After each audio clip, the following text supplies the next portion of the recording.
할렐루야, 잘 오셨습니다. 은혜 받으시기 바랍니다. 아이고 반갑습니다. 우리 이원정 권사님 오래간만에 뵙습니다. 머리를 조금 짧게 자르셔가지고 제가 우리 권사님 맞나 싶었는데 그래도 잘 오셨습니다. 또 우리 방광민 집사님 지난주에 일 때문에 못 오셨는데 그래도 우리 수요 예배 때 또 주일 예배 때 이렇게 다시 믿음으로 뵙게 되어서 얼마나 감사한지 모르겠습니다. 여러분 지난 월요일이죠. 우리 교회에서 지금 이 자리에서 교육자 회의를 잘 진행했습니다. 목사님, 사모님들이요. 제가 볼 때는 아닌 것 같은데 어떤 분이 역대로 최고로 많이 온 것 같다라는 이야기를 하세요. 그래서 45분 정도가 오셔서 예배를 잘 드렸는데 오시는 분들마다 크게 어렵지 아니하시고 또 교회가 너무 잘 정리가 돼 있고 교회가 너무 깔끔하고 너무 보기 좋다라고 칭찬들을 너무 많이 해주셨습니다. 그래서 제가 우리 성도님들하고 한 2주 전부터 열심히 쓸고 닦고 준비했다고. 그래서 우리 목사님들, 사모님들 오셔서 좋은 인상만을 좀 남기려고 많이 애를 썼는데 그래도 다행이다 라고 말씀을 좀 드렸고요. 그래서 오신 목사님들마다 식사도 잘 하시고요. 그리고 예배도 잘 드리시고 그리고 오늘 아까 말씀 이 영상이나 지금 제가 설교할 때도 주일 예배 드리는 것처럼 이렇게 설교를 했거든요. 그러니까 설교 예배 다 끝나고 목사님들이 너무 신기하시는 거예요. 어떻게 앞에서 혼자 그걸 다 조정하면서 설교를 하냐 그러면서 너무 어떤 분들은 좀 신기하다고 하시는 분들도 있고 또 어떻게 하면서 이거를 버벅거리지 않고 실수 안 하고 잘 하냐 이거예요. 그러니까 저는 제가 이렇게 오래전부터 이렇게 하다 보니까 저는 이게 익숙한데 아마 우리 목사님들은 누가 뒤에서 이렇게 조정을 해 주셔야 되다 보니까 어쩔 때는 조정을 잘 해주시면 괜찮은데 이게 또 설교자하고 흐름이 안 맞고 호흡이 안 맞으면 막 이게 버벅될 수도 있거든요. 그러니까 영상이 좀 버벅되면 조금 약간 애매할 수도 있고 또 어떤 분은 평신도가 하시는 말씀인데 목사님 앞에 이렇게 영상을 띄워주시니까 집중이 너무 잘 된다라고 말씀하시는 분도 계셔요. 그래서 당신이 예배 드리는 동안에 지루해하지 않고 너무 예배를 잘 드렸다라고 어떻게 하는 거냐고 저보고 설명을 좀 해달라고 하는데 제가 또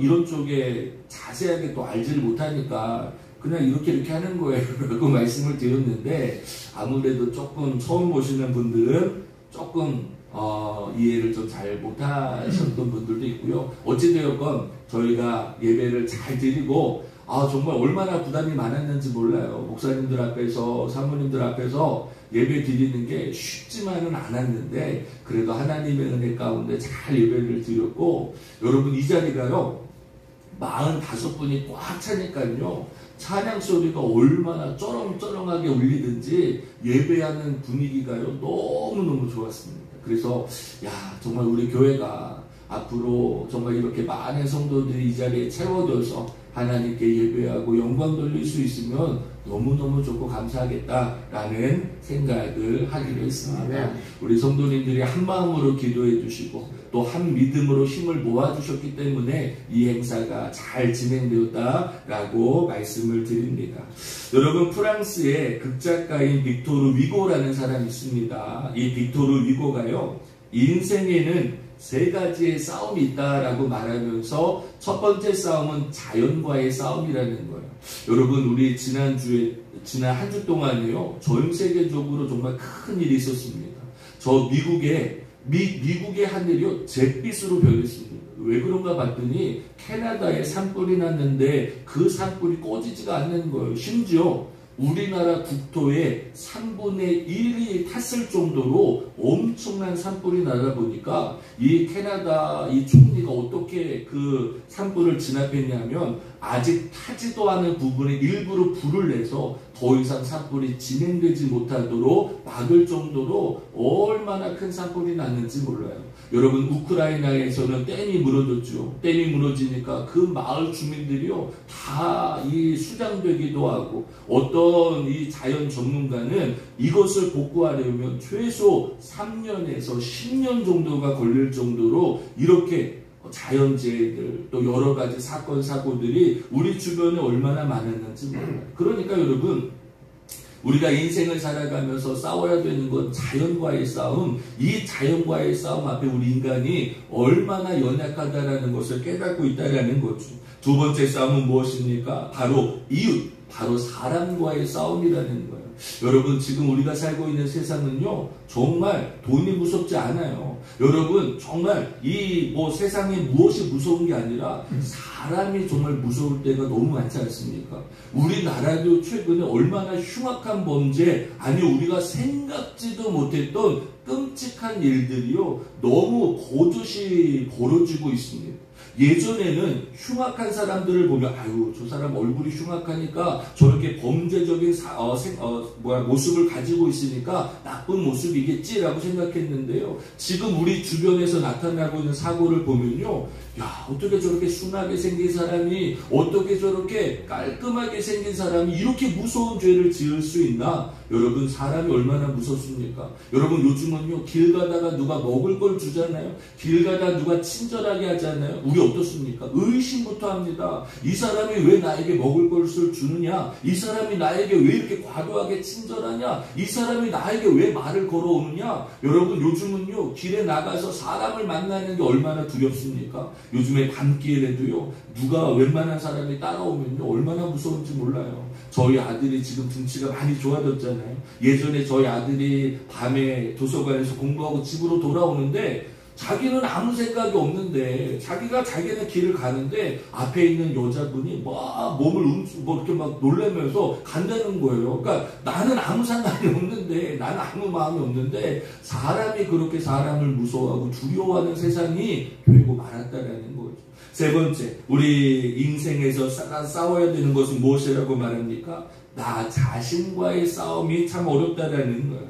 여러분, 이 인생의 세 가지 싸움, 자연과의 싸움, 사람과의 싸움, 그리고 가장 어려운 것이 나 자신과의 싸움인데, 이 나의 생각, 나의 고정관념, 나의 틀을 깨고 새롭게 나아가는 것이 얼마나 어려운지 몰라요. 여러분, 사람이 한번 고집을 부리잖아요. 사람이 한번 생각을 하잖아요. 그 생각의 틀을 조금만이라도 움직일 수 있다면 새로운 생각을 가지고 살아갈 수 있는데, 이 사람의 틀, 사람의 습성, 사람이 살아왔던 그 본성을 조금만이라도 바꿀 수 있는 것이 나 자신과의 싸움이 얼마나 어려운지 모릅니다.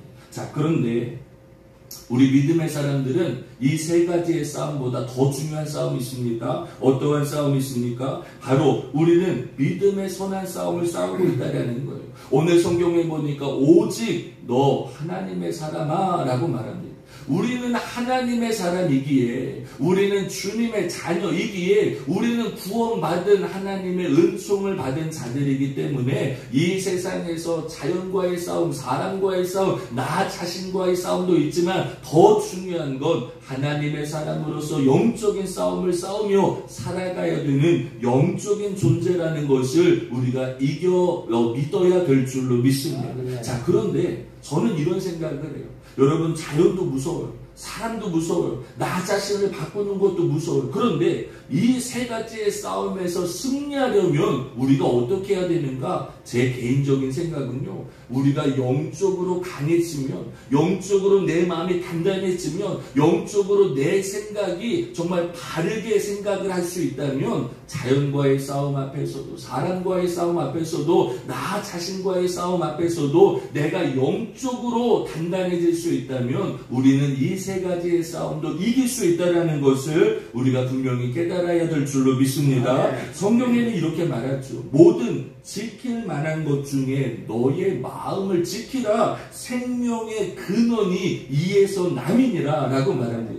여러분, 내 마음을 지킨다는 게 뭐예요? 내 영혼을 지킨다는 거예요. 내 믿음을 지킨다는 거예요. 내가 하나님의 사람으로서 내 영혼을 지킬 수 있을 때 그 영혼 속에서 모든 생명의 근원이 시작되는 거예요.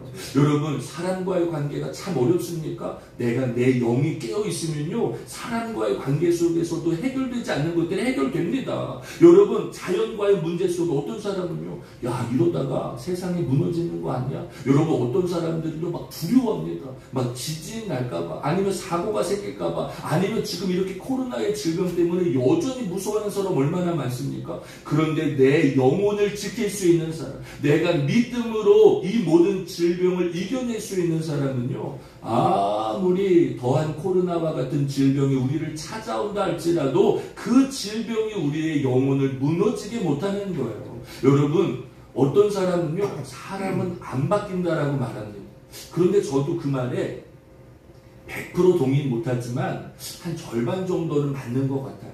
여러분, 사람은요, 참 그 3살 버릇이 어디까지 간다는 그 옛말이 정말 아주 틀린 말은 아니에요.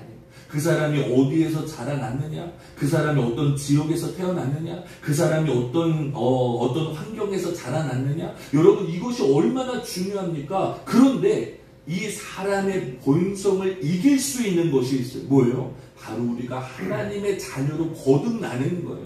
내가 예전에는 어떻게 살아왔든지 간에, 내가 예전에는 아무리 죄의 본성이 나를 짓누르고 있어서 내가 생각하는 것마다 행동하는 것마다 악하였을지라도 내가 살아계신 하나님을 만나고 예수 그리스도가 나의 죄를 깨끗하게 씻었다라는 것을 믿을 수 있다면요, 이 분명한 믿음은 우리 사람의 본성마저도 바꿀 수 있다라는 것을 우리가 분명히 깨달아야 될 줄로 믿습니다. 그러니까 여러분, 중요한 건요, 나의 신분이라는 거예요.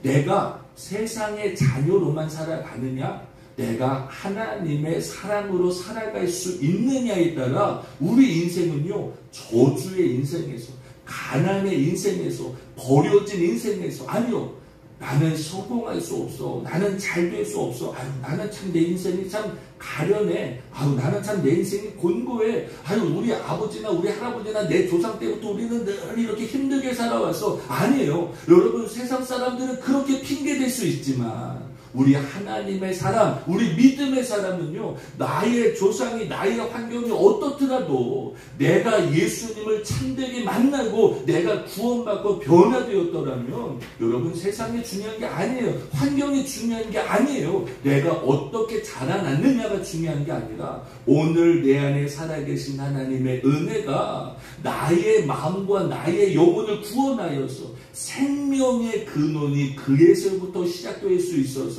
내 삶이 달라질 수 있는, 그리고 나의 때부터 이 생명의 근원을 움직일 수 있는 저와 여러분들의 삶이 될 수 있기를 주님의 이름으로 간절히 부탁을 드리겠습니다. 자, 그렇다면 중요한 건 뭐냐면, 잘 보세요.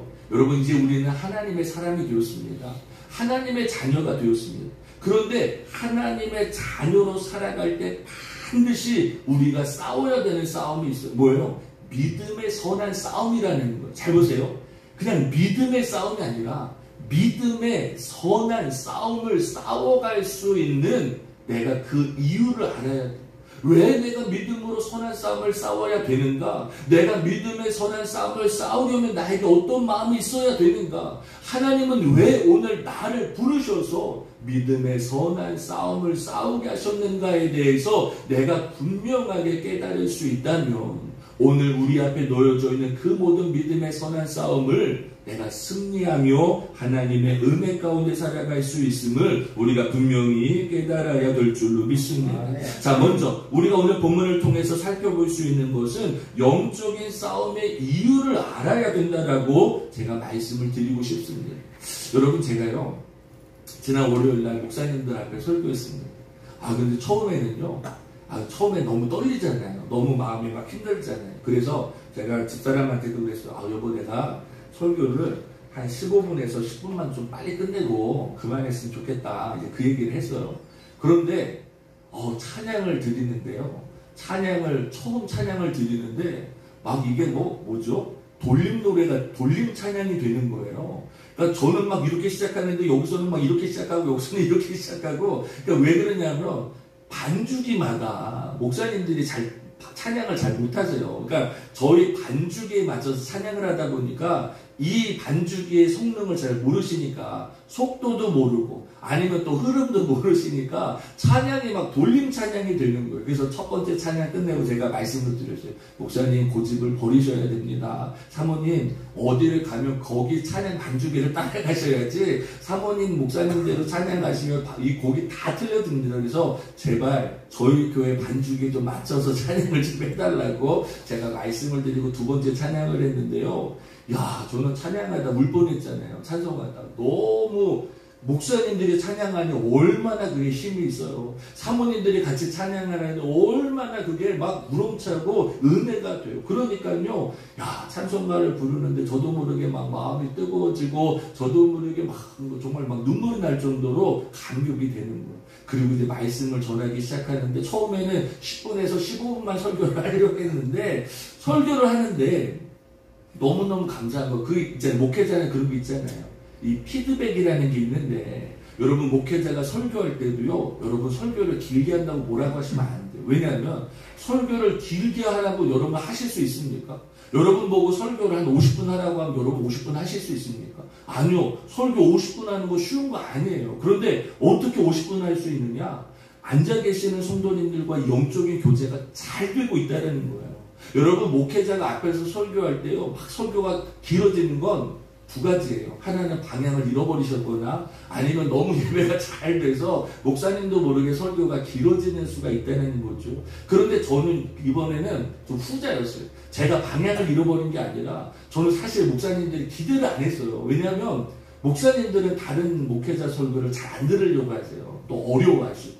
그래서 저는 예배가 집중이 안 될 거기 때문에 에이, 안 들으실 거니까 빨리 끝내야지 라고만 생각하고 했는데 오히려 설교를 너무 잘 들으시는 거예요. 나중에 이제 집사람 말은 집사람이 뒤에서 보니까 목사님, 사모님들이 꼼짝도 안 하고 예배를 너무너무 잘 들으셨다는 거예요. 그래서 저도 그걸 느꼈거든요. 그러니까 설교를 하다 보니까 웬걸요. 제가 시간을 보니까 너무 시간이 가버린 거예요. 이거 끝내야 되는데 문제는 만약에 이 영상이 없으면 준비된 원고가 없으면 그냥 빨리 끝내면 되는데 제가 준비한 게 있잖아요. 그러니까 이거를 다 하려다 보니까 시간이 좀 한 40분인가 제가 설교를 그렇게 마쳤는데 나중에 이제 예배가 끝나고 교육자가 끝나고 우리 지방에서 가장 어른 목사님 이제 은퇴를 한 2년 앞둔 목사님이 전화가 오셨어요.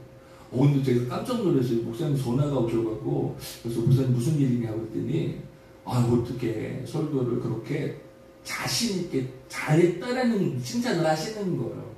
그러면서 제가 그냥 마음속에 참 은혜가 됐던 건 뭐냐면 그 목사님 여러 가지 이렇게 준비도 하고 이렇게 이런 말씀도 하셨지만 그거는 좀 제가 그냥 더 저보고 잘하라고 하신 말씀이라고 생각이 들고 그 목사님의 칭찬 중에 제가 잊혀지지 않는 게 그러니까 목사님도 아시는 거죠. 앞에서 설교하는 목회자가 확신을 가지고 전하는 메시지와 아니면 당신도 알지 못하고 믿지 못하는 메시지를 증거할 때 이 증거의 메시지의 힘이 어떻다라는 걸 목사님도 아시는 거죠. 그런데 당신이 그런 말씀 하시는 거예요. 당신은 나이가 이제 드셔갖고 어디 가서 설교 잘 안 듣는다고. 목사님 설교 잘 안 듣는다고. 그런데 목사님 설교할 때 집중이 되고 목사님의 자신 있고 확신 있는 그 메시지가 나도 모르게 은혜가 되었다라고 말씀을 하시는 거예요. 그래서 제가 더 잘하라고 하신 말씀이겠지만 제가 그 말에 너무 제가 감사하는 거예요. 40분 메시지를 전하는데 길다고 뭐라고 하는 것이 아니라 아니면 설교가 막 방향을 잃어버리고 좀 그랬다라고 말씀하시는 게 아니라 앞에서 전하는 목회자의 메시지가 확신을 가지고 믿음을 가지고 증거할 때 그 메시지의 강력한 힘이 당신에게 전달되었다라는 그 메시지가 저에게는 너무 큰 힘이 되고 저에게는 너무 감사할 제목이 되더라는 거죠. 자, 여러분, 우리가 믿음의 선한 싸움을 싸웁니다. 그런데 믿음의 선한 싸움을 싸워야 되는 분명한 동기가 뭐냐라는 거예요. 여러분, 내가 하나님의 사람입니다. 그런데 하나님의 사람으로서 우리가 증언을 해야 되는데 뭘 증언하냐는 거죠. 여러분, 우리가 하나님의 사람으로서 믿음으로 살아가는데 내 믿음의 근거, 내가 무엇 때문에 믿고 내가 무엇 때문에 증언하고 내가 무엇 때문에 지금 싸워야 되는지를 내가 분명하게 알지 못하면 내 말은 방향을 잃어버립니다. 내가 아무리 전도해도 내가 아무리 난 하나님의 사람이라도 내가 이 세상에서 영적으로 내 영적인 목표를 잃어버리고 만다는 거예요. 자, 오늘 본문 말씀 다시 한번 읽겠습니다. 시작. 믿음의 선한 싸움을 싸우라. 영생을 취하라. 이를 위하여 내가 부르심을 받았고 많은 증인 앞에서 선한 증언을 하였도다. 자, 이 한 말씀 안에 정답이 다 들어있습니다. 여러분, 왜 우리는 믿음의 선한 싸움을 해야 됩니까? 먼저는 하나님이 나를 부르셨다라는 거예요. 여러분, 주님이 우리를 부르시지 않으면 우리는 주님 앞에 나아갈 수 없습니다. 주님이 오늘 우리를 불러서 우리를 주님의 자녀 삼아주시지 않았더라면 나는 여전히 방황하고 있을 거예요. 나는 여전히 세상의 헛된 것을 따라 살아갈 거예요. 나는 여전히 하나님의 그 크고 비밀한 일들을 깨닫지 못할 거예요. 여러분, 주님이 부르셨기 때문에 믿어지는 거예요. 주님이 부르셨기 때문에 믿어지는 거예요. 주님이 부르셨기 때문에 내가 오늘 나의 죄를 가지고 주님 앞에 나와 자복하며 내가 하나님의 자녀가 됨을 믿을 수 있는 줄로 믿습니다. 아멘. 자, 부름받은 주의 자녀는 선한 싸움을 싸워가야 되는데 무엇 때문에 선한 싸움을 싸우라고 말합니까? 영생을 취하여야 되기 때문이라고 말합니다. 여러분, 우리의 믿음의 싸움의 근거는 뭐예요? 내가 영생을 취하는 게 없어요. 그러면 여러분, 우리가 불교하고 우리가 이슬람하고 우리가 천주교하고 그 밖에 종교하고 우리가 다른 게 뭐가 있습니까? 여러분, 요즘은요 오히려 불교 불자들이요 더 착하게 삽니다. 여러분, 요즘은요 오히려 이슬람을 따르는 사람들, 무슬림들이 얼마나 더 선하게 살아가려고 애쓰는지 모릅니다. 여러분, 요즘에 보세요. 이단들이요 얼마나 가장해서 천사와도 같은 모습으로 사람들에게 다가가는지 몰라요. 심지어 안산홍 증인회라는 곳은요, 안산홍이 죽었습니다. 그런데 이제 그의 부인이 안산홍 증인회를 이끄는데, 이 안산홍 증인회에서 요즘에 선교를 어떻게 하는 줄 아세요? 젊은 엄마들 아기를 대신 봐주고 있어요. 그러니까 여러분, 요즘 젊은 엄마들이 얼마나 육아 때문에 힘들어합니까? 이 육아 때문에 직장을 잃어버리는 사람들 많아요. 그러니까 이 안산홍 증인회에서 선교 방향을 어떻게 잡았냐면, 이제 우리 안산홍 증인회 성도들이 저 젊은 엄마들 대신해서 아기를 봐주고 그들이 우리 교회를 찾아왔을 때 그들에게 선을 베풀자는 거예요. 그러니까 여러분, 믿음 없는 사람들, 믿음이 약한 사람들이요 얼마나 거기에 거짓된 가장에 거짓된 선함에 빠지는 사람들 얼마나 많습니까? 여러분, 요즘 신천지들이요 저렇게 당당하게 표벌동합니다. 여호와 증인들은요 매주 토요일마다 저 앞에 나가서 도대체 뭘 하자는 건지 모르겠어요. 그냥 말씀 보고 그냥 가만히 서 있는 거예요. 그래서 저분들이 뭐 하려고 저렇게 서 있나 모르겠는데, 하여간 여러분, 요즘은 이단들, 잘못된 교단들이 얼마나 더 선하게 착하게 사람들의 마음을 미혹하는지 몰라요. 여러분, 우리 개신교가, 우리 감리교가, 우리 하나님을 믿는 사람들이 그들과 다른 게 뭐가 있습니까? 우리가 그들과 다를 수 있는 건 바로 영생을 말하고 있기 때문이라는 거예요. 여러분, 영원한 주님의 나라는요 오로지 예수 그리스도의 보혈의 피만이 우리를 영생을 누리게 한다라는 거예요. 우리가 영원한 주님의 자녀가 되었을 때만이 우리가 영원히 주님의 나라에 살아갈 수 있다라는 것을 너희는 증언하여라 라고 오늘 본문 말씀에 분명하게 우리에게 말씀하고 있습니다. 여러분, 우리가 오늘도 믿음의 선한 싸움을 싸웁니다. 때로는 우리가요, 때로는 고통받을 때도 있어요. 인내해야 될 때도 있어요. 참아야 될 때도 있어요. 관용을 베풀어야 되는 때도 있어요. 아니, 왜 나만 겸손해지라고 합니까? 왜 나만 지라고 합니까? 왜 나만 낮아지라고 합니까? 왜 우리만 손해보라고 합니까? 여러분, 영생을 믿는 사람들은요, 내가 이 땅에서 조금 부족하면 어떻습니까? 내가 이 땅에서 조금 내가 연약해지면 어떻습니까? 양보하면 어떻습니까? 그게 다 내 것도 아닌데, 그게 영원히 다 나를 위한 것도 아닌데, 우리는 이 땅의 재물을 묻어두려고 얼마나 애를 많이 쓰냐라는 거 아니에요. 여러분, 우리는 영원한 주님의 자녀가 되었고 영생을 누리기 위해서 하나님 앞에 믿음으로 섬기는 삶이라는 것을 우리가 분명히 깨달아야 될 줄로 믿습니다.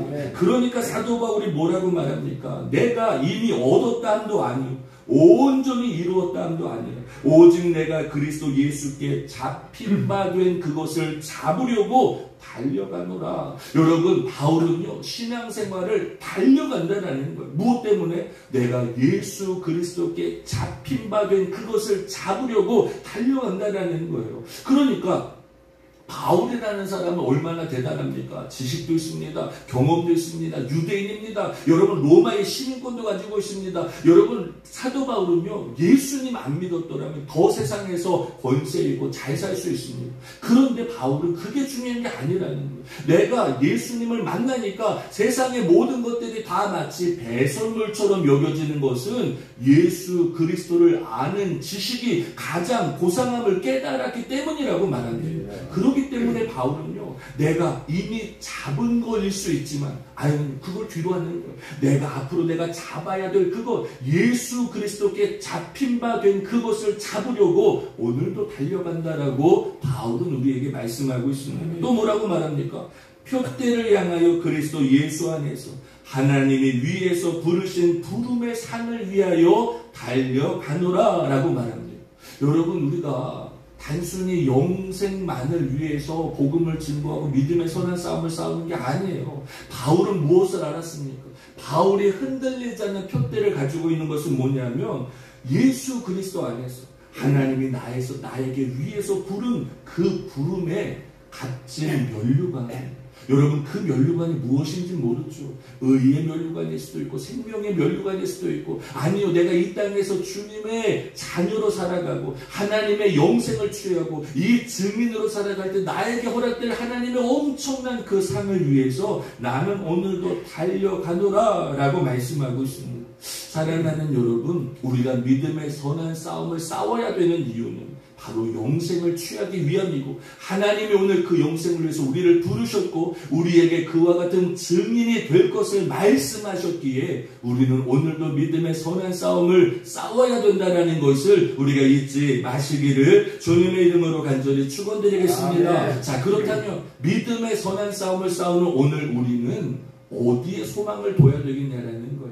여러분 오늘 성경에 보니까 우리의 소망을 하나님께 둘 것에 대해서 말씀하고 있습니다. 자 오늘 본문의 17절입니다. 다 같이 한번 읽겠습니다. 17절 시작. 내가 이 세대에서 구한 자들을 명하여 마음을 높이지 말고 정함이 없는 재물에 소망을 두지 말고 오직 우리에게 모든 것을 후히 주사 누리게 하시는 하나님께 두며 아멘. 여러분 오직 우리 믿음의 사람은요 선한 싸움을 싸우는 사람은요 정함이 없는 이 세상에 그 어떠한 것에 우리의 소망을 두지 말라는 거예요. 그러니까 정함이 없다라는 거 여러분 제가 가만히 생각해 보니까 정함이 없다라는 게 뭐예요?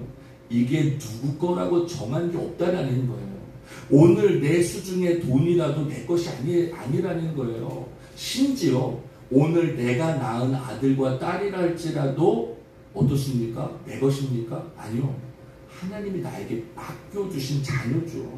하나님의 기업인데 그 하나님의 기업을 우리가 이 땅에서 잘 양육하고 잘 장성하게 하고 하나님의 자녀로 세워가야 될 우리가 단순히 맡고 있는 하나님의 자녀의 기업이라는 것을 우리가 잊으면 안 됩니다.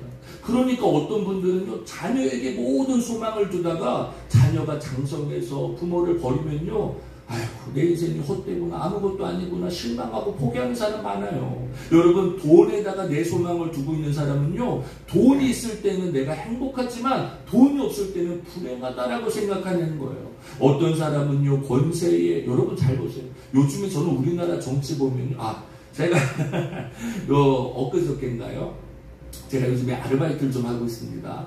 그런데 이제 어떤 손님을 모시고 공항까지 가는 거예요. 근데 이분이 보니까 딱 말씨가 경상도 말씨예요. 그래서 저한테 대뜸 물어보시는 거예요. 사장님 요즘 서울은 좀 분위기가 어때요? 라고 물어보시는 거예요. 그래서 나는 공기가 어때요? 라고 물어보기에 지금 서울 이게 좀 매연이 많고 이게 답답하니까 이 공기가 안 좋다는 걸 말하고 싶은 건가? 그래서 공기 별로 좀 안 좋은데요? 그랬더니 그 공기 말고요. 요즘 서울 사람들 정치 분위기가 어때요? 라고 묻는 거예요. 그러니까 제가 이분이 물어보는 의도를 알잖아요. 왜냐하면 말씨가 벌써 부산 말씨예요. 경상도 분이라는 거죠. 그러면 이분이 저한테 대답을 원하는 건 아마 그분이 원하는 대답일 수 있을 것 같아요. 그래서 제가 그냥 잘 모르겠어요. 그냥 이래요 라고 말씀을 드렸는데 서울 강남에서 공항까지 가는 그 한 시간 동안 저를 생전 처음 보잖아요. 그런데 정치 얘기를 1시간 내내 하면서 가시는데, 아니 나이가 많으신 그 어른이 뭐가 그렇게 정치에 관심이 많아서 뭐가 어떻고 누가 잘못됐고 뭐가, 이 얘기를 계속 얘기하시는데, 제가 손님이니까 뭐라고 할 수도 없고, 아유 그러시냐고 그러고 이제 말았는데, 여러분 정치나 권세나 힘에 관심 있는 사람, 거기에 소망을 두는 사람은요, 제가 예전에 이런 분도 봤어요. 제가 예전에 큰 교회에서 부목사 할 때 가만히 보니까 이분이 시도 의원을 하시려고 하는 분 같아요. 그러니까 매일 거기만 따라다니는 거예요. 그런 사람들만 만나고 다니는 거예요. 집은요 다 망가졌어요. 아내도 떠나가고 가지고 있던 재산 다 잃어버리고. 그래서 그분 집에 가서 신방하니까요, 그분 집에 무슨 사진이 많은 줄 알았어요. 유명 정치인하고 사진 찍은 사진이 집에 도배가 돼 있어요. 제가 그걸 보면서요, 아니 권사님 왜 이렇게 어려운 길을 가려고 하세요? 라고 말하니까, 당신이 예전에 선거를 나갔는데 3,000표 차로 아깝게 떨어졌다는 거예요. 그래서 내가 조금만 노력하면 이 3,000표를 이겨내서 내가 당선이 될 수 있을 것 같다고 거기에 10년을 목을 메고 따라다니는 거예요. 안 돼요.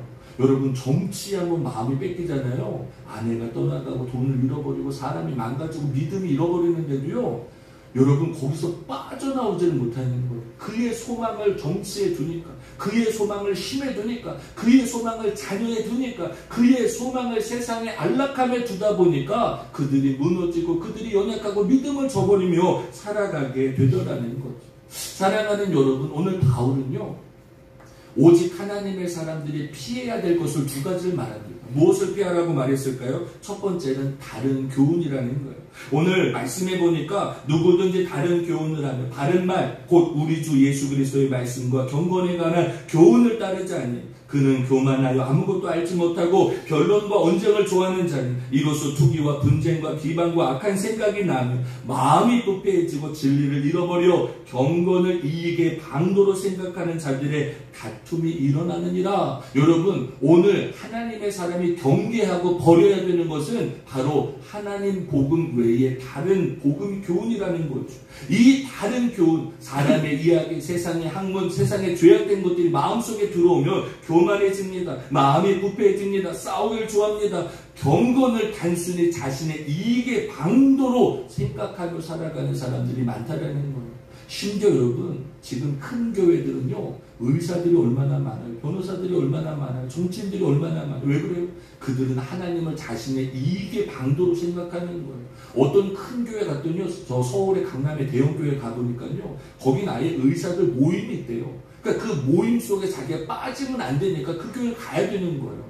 거기서 그 교회를 가지 않으면 자신은 자신의 이익에 문제가 생길 것 같으니까 거기를 나올 수가 없는 거예요. 여러분, 다른 교훈이 이렇게 무서운 거예요. 하나님 복음 외에 이 세상의 어떠한 교훈도 그 교훈을 따르다 보면 내가 하나님의 사람에서 멀어질 수밖에 없는 거예요. 마음이 부패해질 수밖에 없는 거예요. 나도 모르게 교만해질 수밖에 없다라는 거예요. 또 하나, 여러분, 오늘 성경에 보면 이 하나님의 사람으로서 피해야 되는 것이 바로 부하려 하는 마음이라고 말합니다. 부하려 하는 자들은 시험과 올무, 여러 가지 어리석은 해로운 욕심에 떨어지나니 사람으로 파멸과 멸망에 빠지게 하는 것이다. 돈을 사랑하는 것이 일만 악의 뿌리가 되나니 이것을 탐내는 자들은 미혹을 받아서 믿음에서 떠나 많은 근심으로서 나 자신을 찔렀도다 라고 말합니다. 여러분, 하나님의 사람은요, 나도 모르게 부하려는 마음을 떨쳐버려야 됩니다. 이 부하려하는 잘못된 마음이 일만하게 뿌리가 되어서 나를 하나님을 떠나가게 하고, 여러분, 저는 오늘 이 말씀 가운데 가장 중요한 건 뭐예요? 미혹을 받아서 믿음에서 떠나가게 되면 많은 근심이 나를 찌르게 된다는 거예요. 여러분, 돈 많은 사람이 행복할 것처럼 여겨집니까? 아니요. 저는 정말 부자들도 많이 봤어요. 돈 많은 사람도 많이 봤어요. 그런데 이 돈 많은 사람은 행복할 줄 알았더니 오히려 그 많은 돈 때문에 누가 이 돈을 뺏어가지 않을까? 내 아들과 딸이 이 돈을 나에게 빼앗아가지 않을까? 내 형제들이 이 돈을 나에게 여러분, 얼마나 얼마나 쓸데없는 근심 속에 사로잡히니까요. 삶이 무너지고요. 그의 생각이 무너지고요. 그의 삶이 얼마나 불쌍해 보이는지 몰라요. 여러분, 제가 어떤 집에 가니까요. 겨울에도요. 두꺼운 외투를 입고 사는 거예요. 집안에서. 그래서 왜 그렇게 사나? 겨울 왜 저렇게 큰 집, 좋은 집, 대리석으로 바닥이 쫙 깔려있는 집에 사는데 왜 그렇게 겨울에 외투를 입고 사나 물어보니까요. 이 넓은 집을 난방을 하려니 돈이 너무 많이 들어가서 그걸 다 뗄 수가 없으니 차라리 냉골에서 잠바 입고 산다는 거예요. 제가 그 집에 신방 갔다 저희 집에 가니까요. 저희 집은 저희 집도 아니죠. 교회에서 해준 집인데 그 교회에서 해준 집이 30평 채도 되지 않지만 얼마나 겨울에 따뜻한지 몰라요. 밖에서는 춥지만 집에 들어가서는 반팔 입고 사는 거예요. 여러분, 어떤 삶이 좋습니까? 의리의리한 집에서 정말 누가 그 돈을 뺏어갈까봐 전전긍긍하고 추운데도 난방을 하지 못하여서 집이 넓어서 난방을 하지 못하여서 그렇게 사는 인생이 행복합니까? 아니면 내가 조금 부족해도 내가 조금 연약해도 하나님의 은혜 가운데 우리 가정이 화목하고 하나 되고 믿음으로 주님 섬기는 삶이 아름다운 삶입니다. 사랑하는 여러분, 오늘 성경에서 우리 하나님의 사람이 피해야 될 것들을 피할 수 있을 때 우리는 온전히 하나님께 우리의 소망을 물질에 두는 게 아니라 사람에 두는 게 아니라 힘과 권력에 두는 게 아니라 오늘도 내 삶을 주관하시는 하나님 앞에 우리의 소망을 둘 수 있을 때 그 하나님은 우리를 책임지시고 인도하신다는 것을 우리가 분명히 깨달아야 될 줄로 믿습니다. 자, 마지막으로 우리의 영적인 싸움은 이제 무엇인가가 중요한 거죠.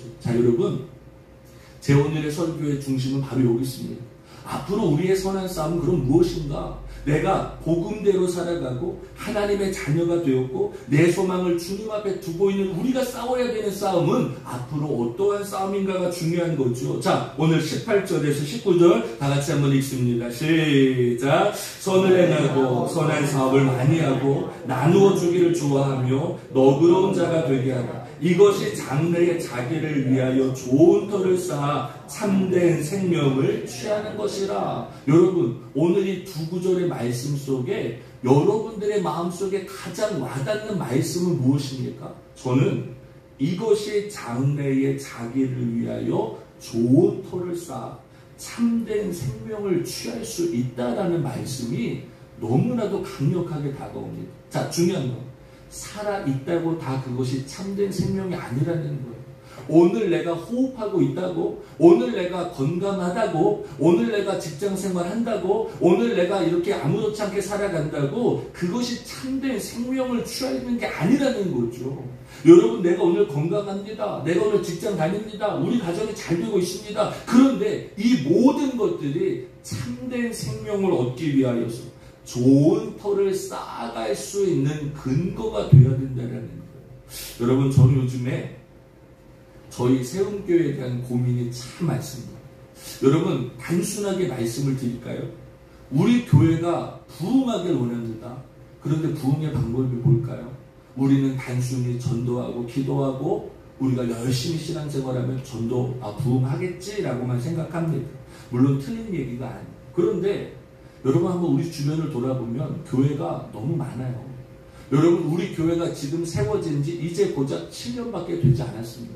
그러면 여러분, 30년 넘는 교회, 50년 넘는 교회, 그 교회와 우리와 싸워서 우리는 무엇으로 이길 수 있을까요? 예배가 지금 좋은 교회도 많아요. 예배를 잘 드리는 교회도 많습니다. 찬양을 잘하는 교회도 많습니다. 시설 좋은 교회도 많습니다. 환경이 넉넉하고 물질이 풍요로워서 교회가 분위기가 좋은 교회들도 많습니다. 그러면 여러분, 우리는 그런 교회들하고 어떻게 경쟁할 수 있을까요? 단순히 우리가 기도 많이 하고, 단순히 우리가 전도하고, 단순히 우리가 예배를 잘 드리면 그들이 우리 교회를 찾아올까? 아니요. 저는 요즘에 깨닫는 게 있어요. 아, 이렇게 싸우는 건 요즘 우리가 싸우는 게 아니구나. 이거는 옛날 방법이구나. 옛날 교회가 우리나라 70년대, 80년대, 아니요, 2000년대가 들어오기 전에 우리는 이렇게 교회를 세워나갔어요. 그런데 앞으로는요, 우리가 더 나아가야 되는 세상은요, 이것 가지고는 싸울 수 없겠구나라는 생각이 저에게 요즘 너무 강하게 드는 거예요. 우리가 그동안 7년 동안 강남에서도, 아니 10년이죠. 그러니까 지금 강남에서 여기까지 목회하기가 우리가 지금 11년째거든요. 2012년도에 시작했으니까 11년째인데 11년 동안 싸워봤지만 어떻습니까? 잘 싸울 때도 있었죠. 교회가 좋아질 때도 있었죠. 그러나 거기서 더 올라서질 못하잖아요. 더 나가지 못하잖아요. 사람들이 달라지지 않잖아요. 변화되지 않잖아요. 그런 걸 본다면 여러분 지금 이 시대가 그런 거예요. 여러분 우리가 교회를 세워나가야 되는 지금의 사람들의 마음이 너무 무너져 있어요. 너무 세상으로 빠져 있어요. 너무 그들의 소망이 하나님에 있는 것이 아니라 너무 세상에 나가 있다는 거예요. 자, 그렇다면 어떻게 해야 돼요? 우리가 그들을 배척해야 됩니까? 여러분 그들에게 우리가 등을 돌려서야 됩니까? 아니죠. 저희의 방법은 우리 교회의 문턱을 더 낮춰야 된다고 생각합니다. 여러분 요즘에 교회를 안 나오겠다고 하시는 분들의 이유는 뭔지 아십니까? 교회가 부담스럽습니다. 예배가 부담스럽습니다. 모임이 부담스럽습니다. 그러니까 요즘 사람들은요 부담스러운 걸 너무 힘들어하는 거예요. 그러니까 말씀은 듣고 싶은데 뭔가 마음의 위로는 받고 싶은데 뭔가 내가 하나님을 머릿속은 알고 있는데 내가 교회를 안 나가니 마음이 불안하긴 한데 내가 하나님을 믿고 싶은데 교회를 나가고 싶은데 교회 가면 너무 일을 많이 해야 되고 부담을 주고 너무 어렵기 때문에 젊은 세대들 다음 세대들이 교회를 떠나가고 있다는 거예요. 그러면 여러분 우리 교회가 나아가야 될 방향은요 교회의 문턱을 낮추고 우리가 그들에게 다가가서 그들이 교회가 무엇이라는 걸 알게 해주는 것, 저는 이것이 필요하지 않나. 저는 이것이 우리가 싸워야 되는 믿음의 선한 싸움이지 않을까라는 생각을 갖습니다. 오늘 성경에 보니까 사도 바울이 뭐라고 말합니까? 선을 행하고 선한 사업을 많이 하고 나누어 주기를 좋아하고 너그러운 자가 되게 하라 라고 말합니다. 여러분 오늘 우리 교회가 선한 일을 하고 있습니까? 선한 사업을 하고 있습니까? 나눠주고 있습니까? 너그럽게 우리 교회가 다가가고 있습니까?